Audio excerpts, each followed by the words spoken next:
Texas lands Colin Simmons, and the implications from this pickup could impact other top targets on the Longhorn recruiting board. Let's bring on Gerry Hamilton of Inside Texas. And Gerry, you were on 4 days before the decision last Monday, and we spoke.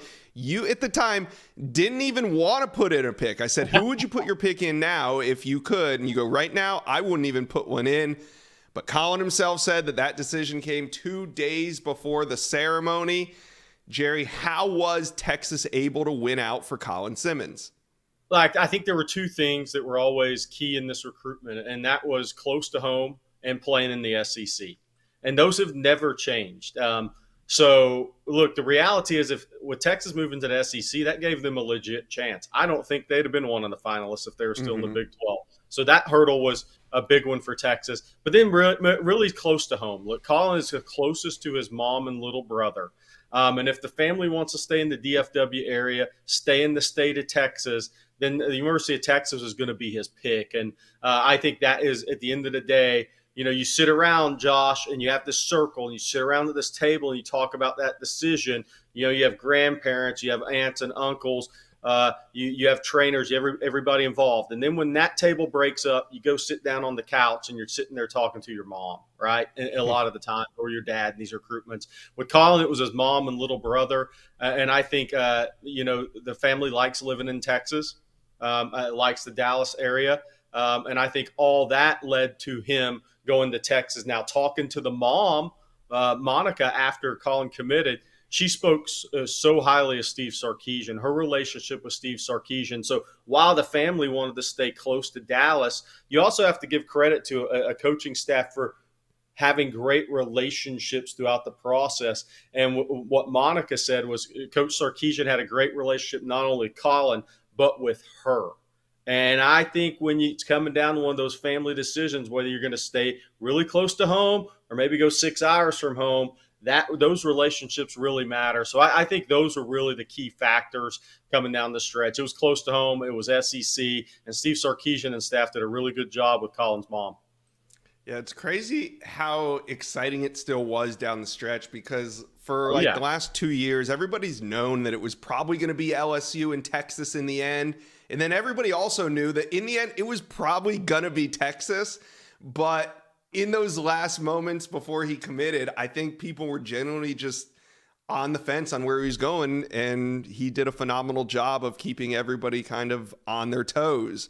So Collins also said that he wants to build the best class in America around him. Gerry, who do you think he's referencing when he says that? And are there any recruits, any top recruits with ties to Colin Simmons, good friends such as that? Well, I think he's become close with Kobe Black. I mean, they visited Texas together. I think that's another 5-star guy that I'm sure Collins turned his attention to and is considered a Texas lean over Texas A&M. And he released, I think, a Final Five the other day. But Texas A&M, close to home.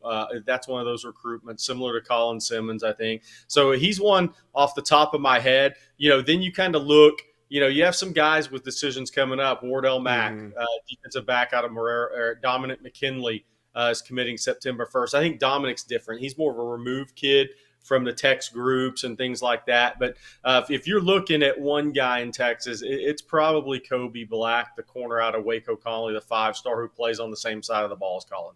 Yeah, hey, 5 stars bring on other 5 stars. So now that Colin Simmons is on board, what would you say is the most important need still left to fill? Is it still in the trenches, or does now Texas need to add some skill? Yeah, I think corner. Defensive back is a big one for them. They'd love to add another defensive lineman, but there's only one guy left on the board in the interior, Dominic McKinley. But then the edge position with Colin, Josh, I mean, that's a big one. Zenu Meozulu, who Colin's also friendly with, the younger brother of Neto Meozulu. But that edge position is one as well. Wide receiver may take a little longer to play out. 5-star Ryan Wingo, this one may play out a little longer.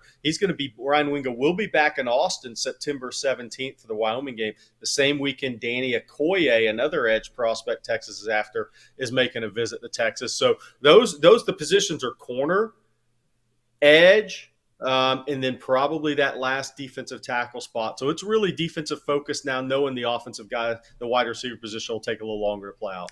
Yeah. All right. Let's talk a little bit about Ryan Wingo, who you just hit on.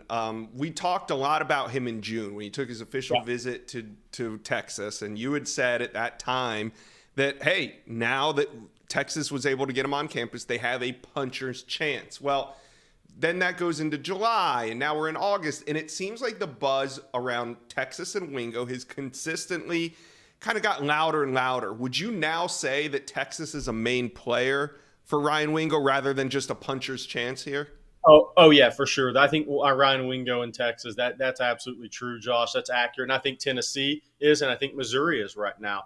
Obviously, there's a lot of pressure on Missouri to keep those guys in state, and they've had some success in that over the years. I mean, Dorial Green-Beckham and a couple of those other highly ranked 5-star wide receivers. But look, Ryan's going to be at Texas the 17th. He's going to be at Tennessee September 30th, based on our intel.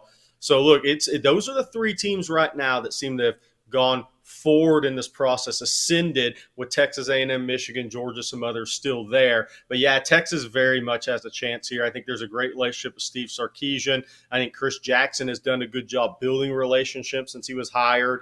And then I think Arch Manning's involved in this recruitment. And then that can never be underestimated, because that means Texas has a pretty good read on this recruitment based on intel we've heard. Well, Ryan Wingo has remained in the conversation since his official visit. How about Brandon Baker, one of the top offensive tackles in America, out of California? What has things been like since he visited Austin in June? Yeah, I think the Baker and Baker's family in Texas, very close. I think Texas has done a really good job there with the family and Brandon. I think what's interesting about his recruitment is, he has that September 16th official visit scheduled to Nebraska. So Texas is trying to get him back on campus during the season. Currently, his teammate DeAndre Carter is scheduled to be in for the Kansas game September 30th. So we'll see if Texas may be able to get Baker back on campus if DeAndre Carter remains uncommitted at that time. But yeah, and then you have Oregon. What the move to the Big Ten? Does that shake things up again? Because Oregon was a big favorite, and then they were kind of more fighting. They were more fighting with Ohio State and Texas at one point. But I believe right now it's those four schools. It's Texas, it's Oregon, it's Ohio State, and it's Nebraska. And I think the family really likes Texas. And look, the family is the mom is related to the Akana family, who have a son and daughter at University of Texas, one playing football, one playing volleyball. Well, there's some potential on the board still for the Longhorns. So as we see it right now, in about mid-August, Texas currently has the 17th ranked class in America. Did the addition of Colin Simmons put them on track to finish with the top 10 class? And what do you think is needed for a top 5 finish?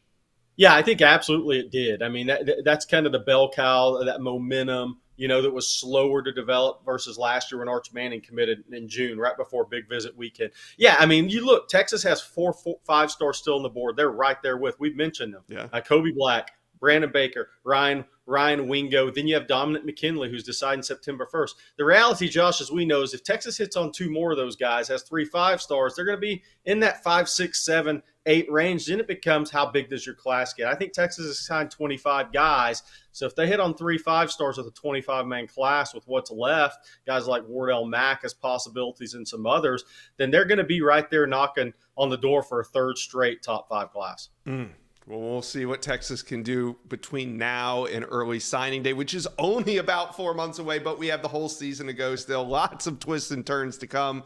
Gerry, thanks for stopping by today on the Inside Scoop. You got it. Thank you for watching. Make sure you smash that subscribe button for me, and remember to check out all the videos on the On3 YouTube page.